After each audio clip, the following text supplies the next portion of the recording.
There is a strange tragedy hidden inside modern life. It's not the obvious tragedies: war, poverty, disaster, or illness. It is quieter than that. It lives behind routines. It hides inside schedules. It wears the face of productivity. It is the tragedy of a life that is constantly moving, constantly improving, constantly planning, and yet never truly living. Most people don't realize this is happening to them. They assume life is supposed to feel like this. They assume the exhaustion is normal. They assume the emptiness is just a phase. They assume the anxiety is simply the price of adulthood. And so they keep going, believing that the real life, the satisfying life, the meaningful life, the life that finally feels complete, is waiting somewhere ahead. This is the illusion that Carlo Michelstaedter tried to destroy. Michelstaedter was not a philosopher of comfort. He did not write to make people feel better. He wrote like a man trying to rip a mask off reality. His most famous work, Persuasion and Rhetoric, is not a motivational text. It is a psychological assault on the way humans normally exist. And his central claim is brutal. Most people do not live. They survive not to understand what he meant. You have to understand what modern life is built on. It is built on postponement. It trains the human mind to treat the present as incomplete, insufficient, and unworthy. Childhood is preparation for adulthood. School is preparation for work. Work is preparation for security. Security is preparation for happiness. Happiness is preparation for meaning. Meaning is preparation for peace. And peace, if it ever arrives, is often too late. Life becomes a corridor. You walk through it endlessly, waiting for a door that never opens. Michelstaedter believed this structure is not accidental. It is the foundation of society itself. Society cannot function if people live fully in the present. It needs people who are willing to sacrifice today for tomorrow. It needs individuals who accept struggle as normal and delay as virtue. It needs people who will work, obey, endure, and conform because they believe their suffering will be rewarded later. This is where Michelstaedter introduces his most important distinction: rhetoric.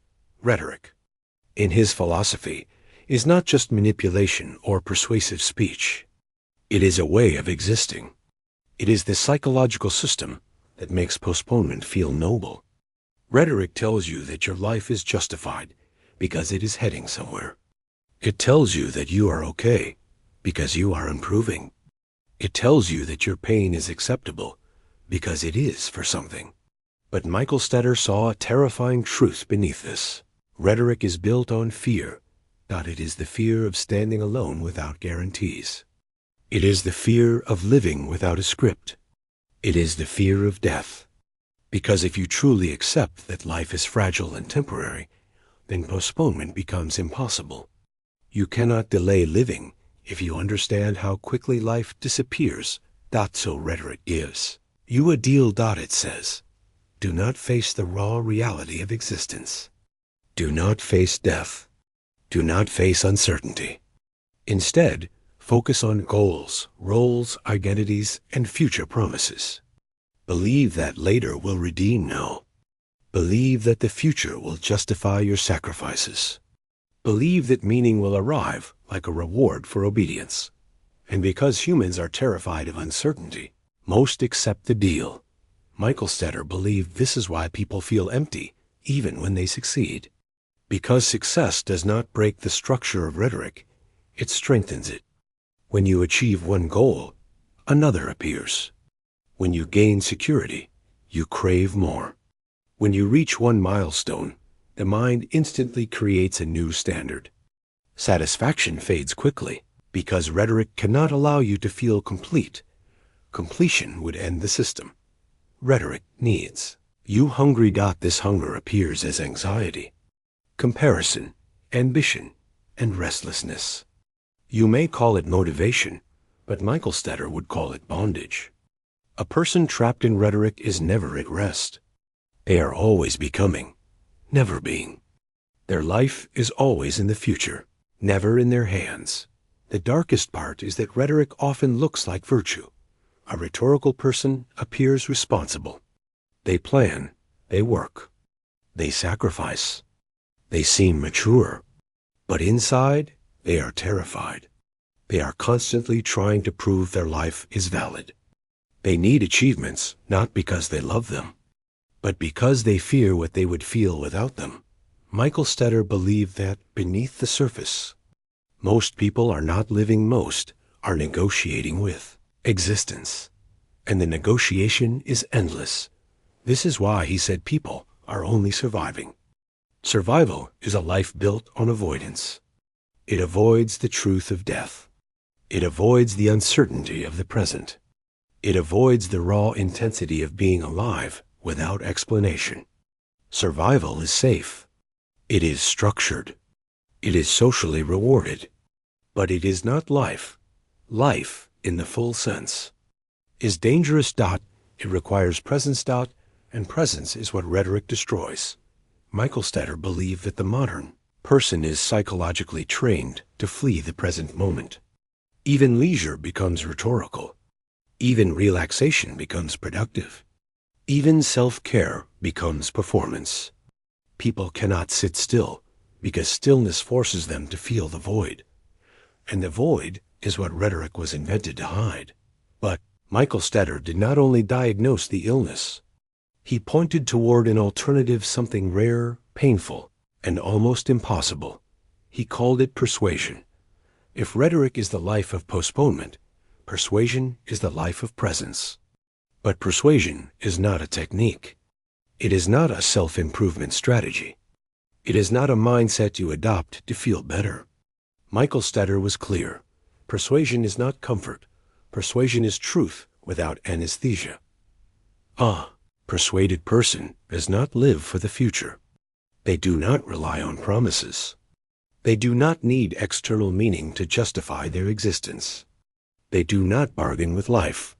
They accept life exactly as it is, fragile, temporary, uncertain, and they take responsibility for it in the present moment.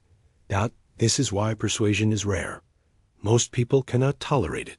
Persuasion requires you to stop hiding behind roles. It requires you to stop defining yourself by social approval. It requires you to stop using achievement as emotional protection. It requires you to face the fact that life does not owe you clarity. It requires you to accept that meaning is not guaranteed and that death will arrive regardless of your plans. This is psychologically terrifying. Rhetoric exists because humans fear being exposed. The human ego wants safety. It wants certainty. It wants justification. Persuasion strips these protections away. It forces the individual to stand alone in existence without excuses. But Michelstaedter believed that only in this exposure does true life begin. Because life cannot be postponed when you truly see it. A persuaded person does not say, "I will live once I achieve this." They say, "I am alive now, and I must live now." They do not treat the present as a stepping stone. They treat it as the only reality. This is not romantic. It is brutal, because living now means feeling now. It means allowing the full weight of life to touch you: joy, sorrow, uncertainty, fear, beauty, loss. It means refusing the psychological habit of delay. Michelstaedter believed that persuasion is the opposite of psychological dependency. The rhetorical person depends on the future. The persuaded person depends on nothing, not because they are cold or detached, but because they are internally sovereign. They do not need the world to confirm their existence. This is why persuasion cannot be taught easily. Society cannot sell it. Institutions cannot package it. Even philosophy, Michelstaedter believed, often becomes rhetoric because people use ideas as comfort rather than truth. A rhetorical person reads philosophy to feel superior or reassured. A persuaded person confronts philosophy as a mirror. Michelstaedter did not promise happiness. In fact, he would likely say, happiness is itself a rhetorical trap. Happiness, as commonly imagined, is a future state dependent on conditions. It is a reward. It is a goal. It is postponement disguised as positivity. Persuasion offers something different. Authenticity, not pleasant authenticity. Not aesthetic authenticity, but existential authenticity. The kind that makes you uncomfortable because it removes excuses. The kind that makes you responsible because you can no longer blame life's society or fate for your emptiness. You must face the truth. You were postponing your life, and once you see this, you cannot unsee it. This is why Michelstaedter's philosophy feels like a knife. It cuts away the soft lies we live by. It forces the question that most people spend their lives avoiding. If life is always later, when does it happen? The answer is devastating. It happens now or not at all. Michelstaedter believed that most people die without ever arriving. They die still preparing, still planning, still waiting, still hoping the future will deliver what the present never did. This is why he said, most people never truly live. They were not lazy. They were not stupid.